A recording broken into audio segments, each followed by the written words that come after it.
Hi, and welcome back.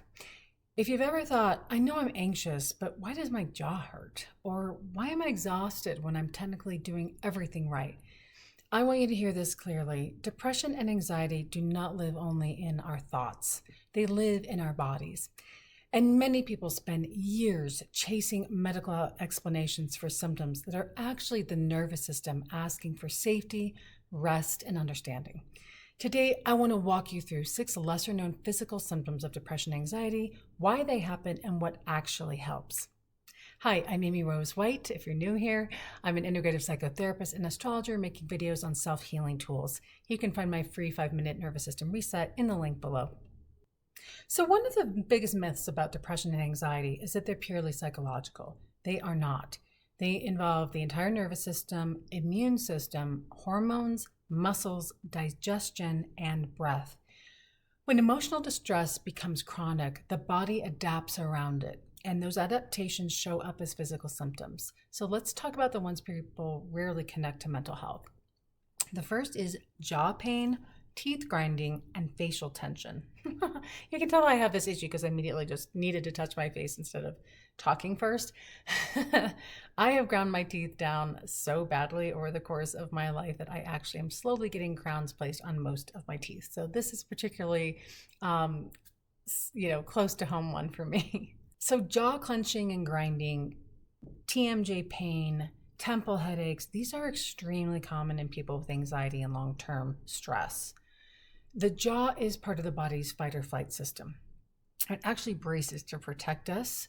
And if we grew up needing to stay quiet, agreeable, or emotionally contained, the jaw especially often becomes a place where unexpressed emotion lives. So you're not doing it wrong. Your body learned this as protection. So here's what helps. Gentle jaw massage, especially right here on the masseters, kind of like going down like this. Slow chewing. Humming, singing, or sighing to stimulate the vagus nerve, expressing anger safely, like writing, movement, using the voice, and trauma-informed body work. Sometimes the jaw isn't tight because today is stressful. It's tight because we've been holding ourselves together for a very long time. Number 2 is digestive symptoms that fluctuate. So bloating, constipation, diarrhea, nausea, especially when they come and go, or they worsen with stress. The gut and brain are in constant communication. When the nervous system senses danger, digestion becomes secondary. And many people with anxiety learned early on that the world was not emotionally safe, so that gut stayed on high alert. What can help? Eating slowly without watching screens. That's a hard one for me. Gentle belly breathing slowly. Warmth on the abdomen like a heat pack or hot pad. And exploring what we're being asked to swallow emotionally. Because the gut doesn't just digest food, it digests experiences. Number 3, unexplained muscle and joint pain or neck pain, shoulder tension, low back pain, hip tightness. Pain that moves or doesn't show up clearly on imaging is often related to chronic muscular guarding. So when our safety is uncertain, muscles often stay subtly contracted, but over time that becomes pain rather than an actual injury. What helps? Slow mindful movement like Qigong and yoga, stretching paired with breath, somatic therapies like somatic experiencing or somato-emotional release. Asking yourself simply, okay, what am I bracing for? Pain can be the body saying you don't have to hold everything alone anymore, but we often have to get extra support to find out what that is and how to do that. Number 4, deep fatigue that rest doesn't fix. So this is not laziness or a motivation problem. It's often a nervous system shutdown. After long periods of overfunctioning, the body eventually pulls the plug basically to conserve energy. This is really common in people who were strong, capable, and reliable for everyone else for a very long time until the system just can't tolerate it anymore.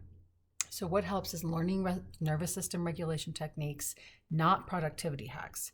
Short periods of rest, reducing emotional labor, not saying yes to everything, reintroducing pleasure slowly. This fatigue you're having is not a flaw, it's a signal. Number 5, dizziness, lightheadedness, or feeling disconnected, like floaty, unreal, or dizzy. That can happen when the nervous system shifts into freeze. It's a protective response, not a loss of control. The body narrows its awareness to reduce the overwhelm. So what helps that is grounding through the senses, 5 things you see, 4 things you hear, 3 things you can touch, 2 things you can smell, 1 thing you can taste, feeling your feet on the floor, gentle eye movement and orientation, back and forth, naming things, and reassuring the body that it is safe right now. Your body is protecting you the best way it knows how. Number 6 is a kind of surprising one, is skin, hair, and immune changes. So breakouts on the face or back, hair shedding, rashes, frequent illnesses. Chronic stress increases inflammation and cortisol, which affects repair, immunity, and our entire hormonal endocrine system. When the body prioritizes survival, again, maintenance falls behind. What helps? Reducing internal pressure and self-criticism. We often have to work that out in therapy or a coach or support group. Supporting sleep and our circadian rhythm, getting sunlight, morning light, and focusing on nourishment over restriction with food.